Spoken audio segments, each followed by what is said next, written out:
महानगरपालिकेने प्रॉपर्टी टॅक्सबाबत 48 तासात काही निर्णय केला नाही तर आंदोलन करू असा इशारा खासदार सुप्रिया सुळे यांनी दिला असल्याचं देखील आपल्याला बघायला मिळतंय। बातमी अतिशय मोठी आहे। माझी विनंती राहील तुम्हाला की 48 तासाचा वेळ त्यांना द्यावा। 48 तास बघा, 48 तासामध्ये काही सोल्युशन नाही निघालं तर आंदोलनाचा अधिकार तुम्हाला आहे। त्यांना तुम्ही 48 माझी विनंती राहील तुम्हाला। पुण्यात गर्भवतीच्या झालेल्या मृत्यू प्रकरणी राज्य महिला आयोगाची पुण्यात बैठक सुरू झाली आहे। त्यासाठी महिला आयोगाच्या अध्यक्ष रुपाली चाकणकर या पुणे पोलीस आयुक्तालयामध्ये दाखल सुद्धा झालेल्या आहेत। या बैठकीमध्ये राज्य सरकारचा अहवाल सादर केला जाणार आहे। या अहवालामध्ये दीनानाथ मंगेशकर रुग्णालयावरती ठपका सुद्धा ठेवण्यात आलेला आहे। तर या बैठकीमध्ये राज्य महिला आयोगाच्या अध्यक्ष रुपाली चाकणकर, पुणे पोलीस आयुक्त अमितेश कुमार यांच्याशी देखील चर्चा होणार आहे। त्यामुळे महिला आयोग नेमकी काय कारवाई करणार याकडे सर्वांचं लक्ष आहे। नेमका या अहवालामध्ये काय ठपका ठेवलाय पाहूया। पेशंटला ऍडमिट करून न घेणं ही मोठी चूक आहे। चौकशी समितीचा दीनानाथ मंगेशकर हॉस्पिटलवरती हा ठपका बघायला मिळालाय।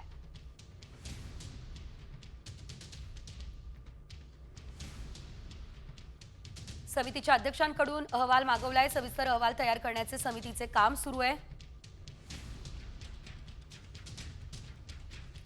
पुढील 2 दिवसांमध्ये समिती सविस्तर अहवाल सुद्धा सादर करणार असल्याचं कळत आहे।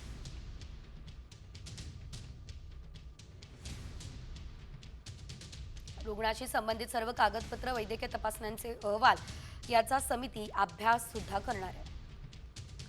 एकंदरीत आपण जर बघितलं तर आता या संपूर्ण प्रकरणासंदर्भात सविस्तर चौकशी केली जाणार असल्याचं आपल्याला बघायला मिळत आहे। आणि आता एक मोठी बातमी बघूया, ती म्हणजे कोल्हापूर महानगरपालिका शिक्षक गिरीश फोंडे यांना निलंबित करण्यात आलेले आहे। शक्तीपीठ मार्गाला विरोध केल्यानं कारवाई झाली आहे। कोटीच्या वरती कर्ज राज्याचे करून गेलेलं आहे।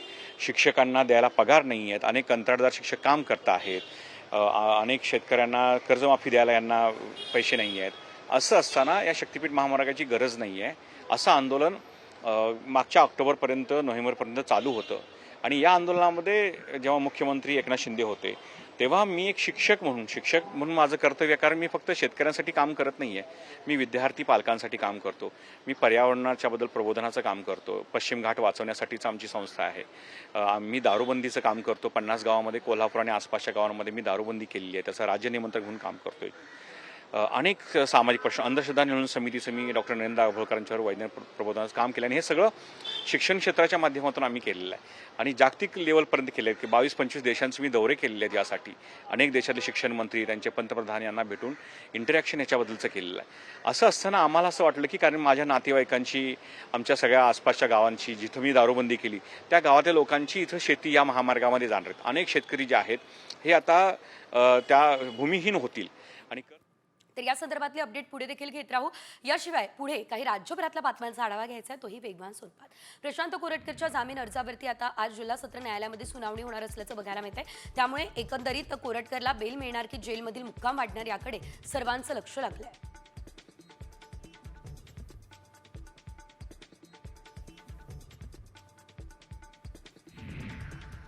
कामराने आता मुंबई उच्च न्यायालयामध्ये धाव घेतली आहे। माझ्यावरील कारवाई म्हणजे मूलभूत अधिकारांचं उल्लंघन आहे असा दावा याचिकेमध्ये केला। या प्रकरणी 21 एप्रिलला सुनावणी अपेक्षित आहे। आजपर्यंत मद्रास उच्च न्यायालयानं कुणाल कामराला अटकेपासून संरक्षण दिलं होतं।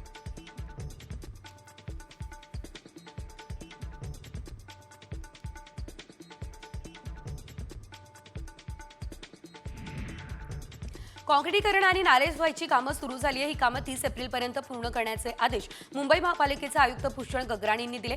राज्याच्या विविध भागांमध्ये अवकाळी पावसानं तडाखा दिला, त्यानंतर रस्त्यांची कामं आणि नालेसफाईबाबत आयुक्तांनी चिंता व्यक्त केली।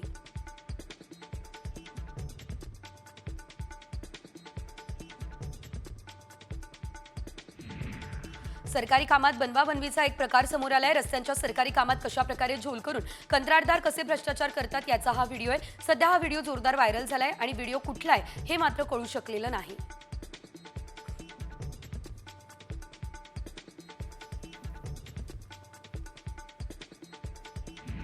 2008च्या मालेगाव बॉम्बस्फोट खटल्याची सुनावणी करणारं विशेष NIA न्यायालयाचे न्यायाधीश AK लोहोटी यांनी नाशिकला बदली त्यांची झालेली आहे. प्रकरणाची सुनावणी अंतिम टप्प्यात असताना जजची बदली झाली, त्यामुळे लोहोटी यांना कायम ठेवण्याची मागणी पीडित कुटुंबियांनी केली आहे.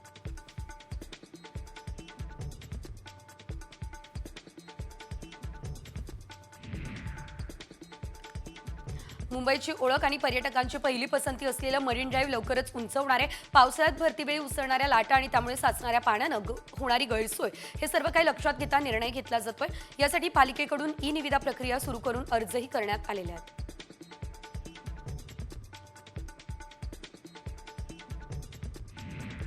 राज्यभरात एसटीमध्ये तब्बल 6,000 फुकटे प्रवासी आढळले. ही संख्या गेल्या 11 महिन्यांमधली आहे. या प्रवाशांकडून जवळपास 8 लाखांचा दंड वसूल करण्यात आलेला आहे. मुंबई पुणे द्रुतगती मार्गावरती एका वाहन चालकाला एका तासामध्ये ताब्यात तब्बल 10 वेळा चलान देण्यात आलेलं आहे. तर हे सर्व काही सीट बेल्ट न लावल्यानं झालंय. याविरोधात आता प्रशासन सर्वसामान्यांची पिळवणूक करत असल्याचा आरोप मनसेनं केला आहे.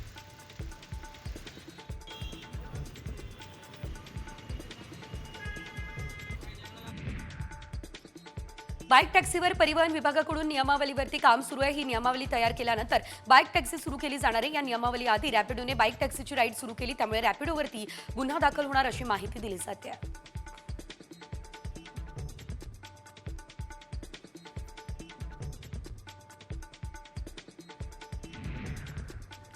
मध्य रेल्वेची स्थानकं चित्रपट, वेबसिरीज आणि जाहिरातींच्या चित्रीकरणासाठी निर्मात्यांची पहिली पसंती ठरते. आर्थिक वर्ष 2024-25 मध्ये मध्य रेल्वेच्या विविध स्थानकांवर एकूण 7 चित्रीकरणं झालेली आहे. त्यातून आता 40 लाखांचं उत्पन्न मिळालं आहे.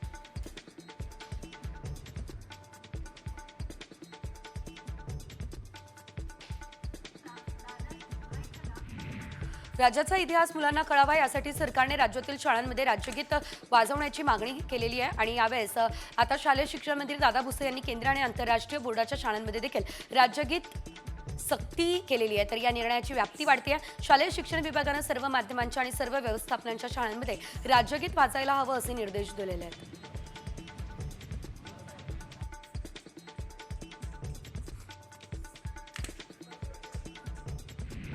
राज्यसेवा मुख्य परीक्षा पुढे ढकलण्याची मागणी परीक्षार्थ्यांनी केली. मुख्य परीक्षेच्या तयारीसाठी फक्त 28 दिवस मिळत आहेत, त्यामुळे परीक्षेच्या तयारीला वाढीव वेळ मिळावा यासाठी ही मागणी करण्यात आली. पूर्व परीक्षेचा निकाल उशिरा लागला, त्यामुळे वेळ वाया गेल्याचा परीक्षार्थ्यांचा आरोप आहे. 26 एप्रिलला मुख्य परीक्षा होणार आहे.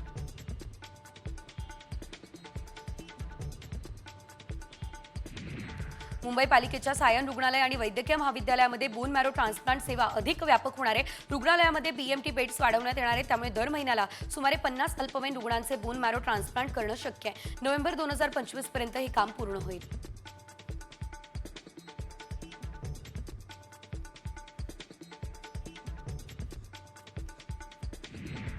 छत्रपती संभाजीनगरमध्ये भरधाव ट्रॅक्टरच्या धडकेत दुचाकीचा अपघात झाला. या अपघातामध्ये दुचाकीवरील तिघांचा मृत्यू झाला, तर एकाचा रुग्णालयामध्ये उपचारादरम्यान मृत्यू झालाय. अपघाताची नोंद अजिंठा पोलीस ठाण्यामध्ये करण्यात आली. अपघातानंतर पसार झालेल्या ट्रॅक्टर चालकाचा शोध सध्या पोलीस घेत आहेत.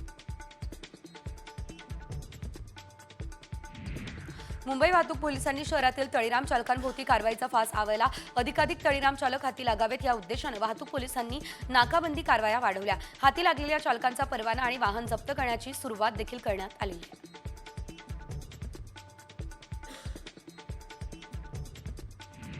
खासगी कंपनीच्या कर्मचाऱ्यांना अमानुष वागणूक दिली जाते. दिलेलं टार्गेट पूर्ण न केल्यानं कर्मचाऱ्याला चक्क कुत्र्यासारखं चालायला लावलंय. कर्मचाऱ्याच्या गळ्यात कुत्र्यासारखा पट्टा बांधलेला आहे आणि त्यानंतर कुत्र्यासारखे पैसे चाटायला लावले.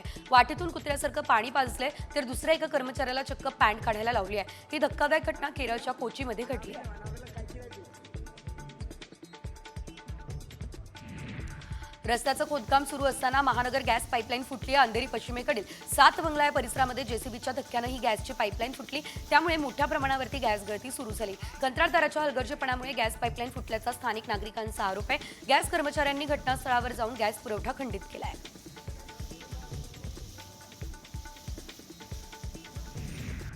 पुण्यात वारजे माळवाडी या ठिकाणी असणाऱ्या कारखाना आणि गोडाऊनमध्ये आग लागली आहे. नागरिकांनी अग्निशमन दलाला संपर्क केला, त्यानंतर 7 वाहनं दाखल झाली आहे. अग्निशमन दलाकडून आग विझवण्याचं काम सुरू आहे.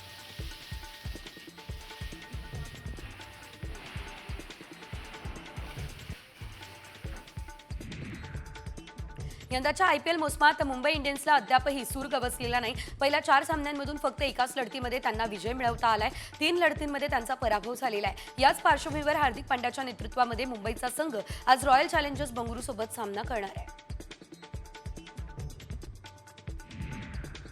यंदाच्या IPL मोसमामध्ये मुंबई इंडियन्सला अद्यापही सूर गवसलेला नाही. पहिल्या 4 सामन्यांमधून फक्त एकाच लढतीत त्यांना विजय मिळवता आलाय. 3 लढतींमध्ये त्यांचा पराभव झालाय. या पार्श्वभूमीवर हार्दिक पांड्याच्या नेतृत्वात मुंबईचा संघ आज रॉयल चॅलेंजर्स बंगळुरू सोबत सामना करेल.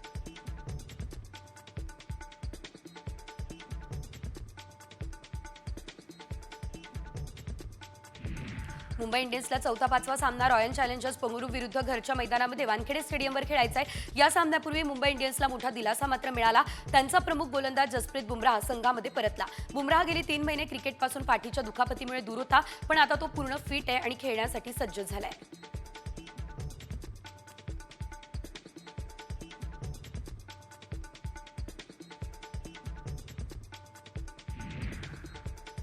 ग्लेन फिलिप्सला दुसऱ्यांदा आधार घेत अचानक मैदान सोडावं लागलंय. हैदराबाद विरुद्धच्या सामन्यात गुजरातच्या सामन्यामध्ये वर्चस्व ठेवलं, पण तरी देखील त्यांना एक मोठा धक्का या सामन्यामध्ये बसलाय. त्यांचा एक महत्त्वाचा खेळाडू ग्लेन फिलिप्सला दुखापत झाली आहे. त्याला मैदानातून बाहेर जावं लागलंय. गुजरात टायटन्सने सनरायझर्स हैदराबादला 7 विकेट्सने पराभूत केला. हा सामना हैदराबादच्या घरच्या मैदानामध्ये झाला. तर या गुजरातचा शुभमन गिलच्या नेतृत्वाखाली 4 सामन्यांमधील सलग 3रा विजय ठरला. सनरायझर्स हैदराबादला मात्र 5 सामन्यांमधील सलग 4था पराभव मिळाला.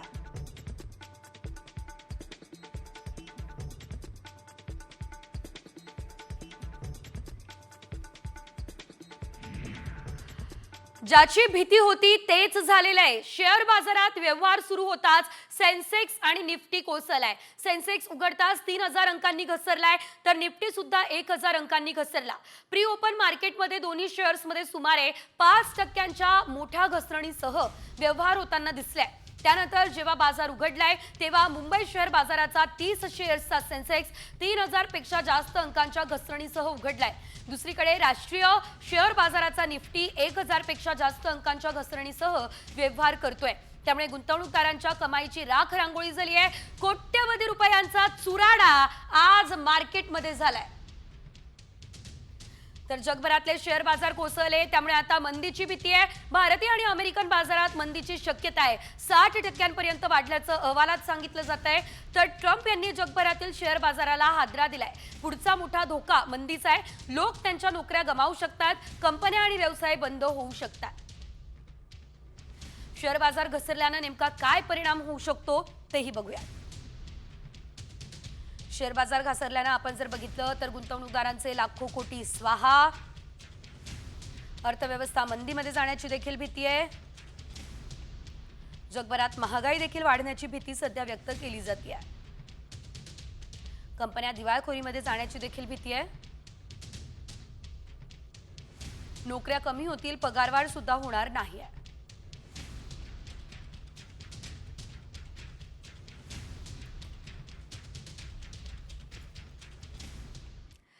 पुढे एक मोठी बातमी. ठाकरे गटाचे खासदार संजय राऊतांनी पुन्हा एकदा मोदींवरती निशाणा साधलाय.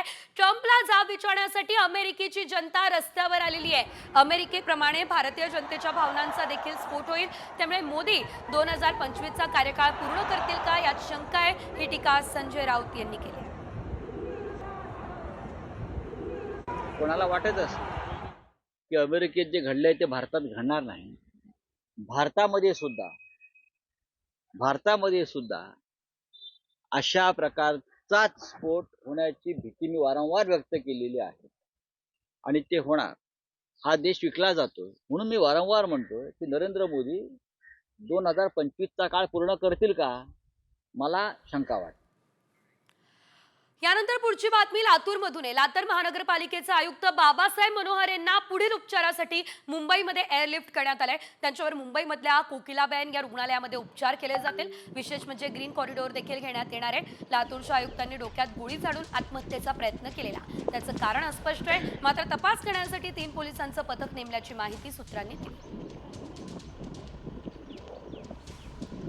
आपण जर बघितलं तर आत्महत्या का केली याचं कारण अस्पष्ट आहे. मात्र त्यांनी आत्महत्येचा प्रयत्न केलेला आणि आता जर आपण बघितलं तर मुंबईमध्ये त्यांना एअरलिफ्ट केलं जाणार आहे.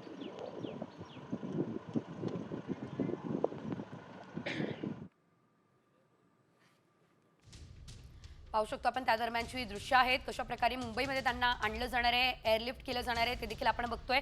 त्यांनी आत्महत्येचा प्रयत्न केलेला ते लातूरचे आयुक्त आहेत आणि मात्र अद्याप जरीही त्यांनी आत्महत्येचा प्रयत्न का केला हे कळालं नसलं तरी त्यांच्यावर आता सध्या उपचार सुरू आहेत आणि उपचाराअंती त्यांची भूमिका देखील बघणं महत्त्वाचं असणार आहे.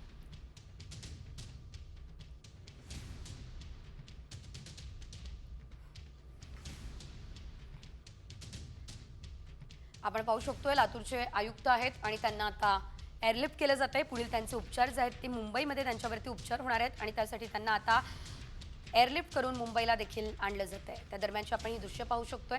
एकंदरीत त्यांनी मात्र आत्महत्येचा प्रयत्न का केला हे देखील कळणं अतिशय महत्त्वाचं आहे. नेमकं त्यांच्या आत्महत्येच्या मागे नेमकं कारण काय आहे या संदर्भात देखील सध्या माहिती घेण्याचा प्रयत्न केला जातोय. त्यांच्या कुटुंबियांसोबत देखील बातचीत केली जाते. मात्र सध्या त्यांच्यावरती हे उपचार सुरू असल्याचं आपल्याला बघायला मिळतंय.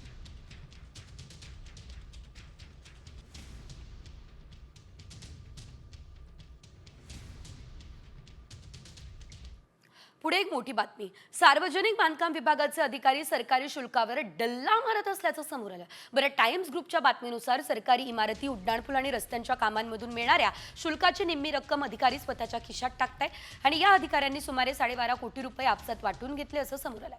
या प्रकरणी कॅगच्या ताशेऱ्यांनंतरही सरकारी शुल्कावर अधिकाऱ्यांकडून डल्ला सुरू आहे.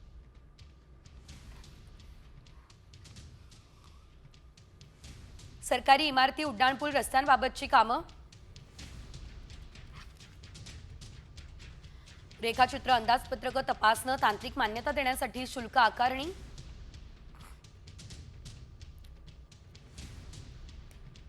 50% शुल्क शासनाच्या महसुलामध्ये जमा, उर्वरित पैशांचं अधिकाऱ्यांमध्ये वाटप.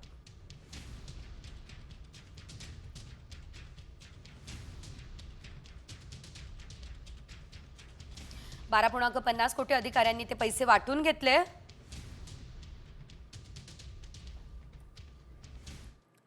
यानंतर पुढे घेऊयात बातम्यांचा वेगवान आढावा.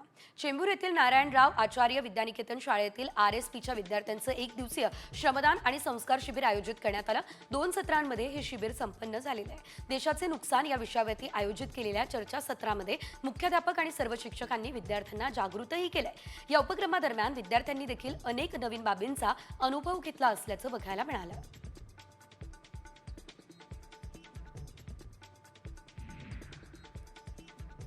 संत ज्ञानेश्वर महाराज पालखीचे 19 जून रोजी आळंदी येथून पंढरपूरसाठी प्रस्थान झालंय.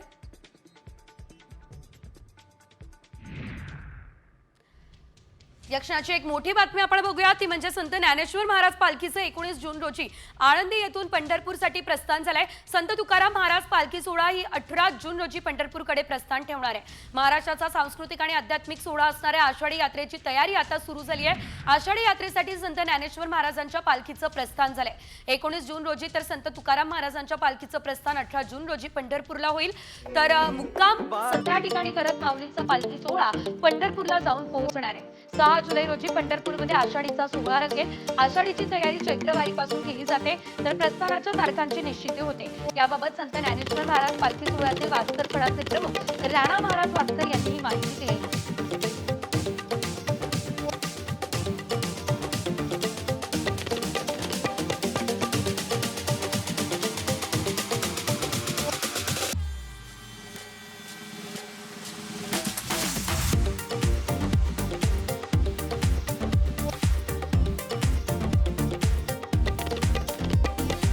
पंढरीनाथाच्या भेटीसाठी जगद्गुरु तुकाराम महाराज, विश्वमाऊली ज्ञानेश्वर महाराज, एकनाथ महाराज आदी संत सर्व पंढरीमध्ये येतात.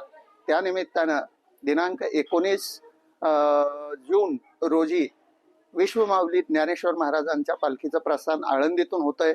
17 दिवसाचा तो प्रवास आणि 5 तारखेला पंढरपुरामध्ये दशमी दिवशी हा सगळा सोहळा पांडुरंग परमात्म्याच्या भेटीसाठी येतोय. यानंतर बुलेटिनमध्ये अगदी छोटासा ब्रेक, आम्ही लगेचच परततोय.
यानंतर एक बातमी महत्त्वाची आहे ती म्हणजे पितांबरी आणि जनेऊ धारण केलेलं नसल्यानं गर्भगृहामध्ये आपण प्रवेश करू शकत नाही असं म्हणत माजी खासदार रामदास तडस यांनी त्यांची पत्नी माजी नगराध्यक्षा शोभा तडस यांना राम मंदिराच्या गर्भगृहामध्ये दर्शन आणि पूजा करण्यापासून रोखलंय।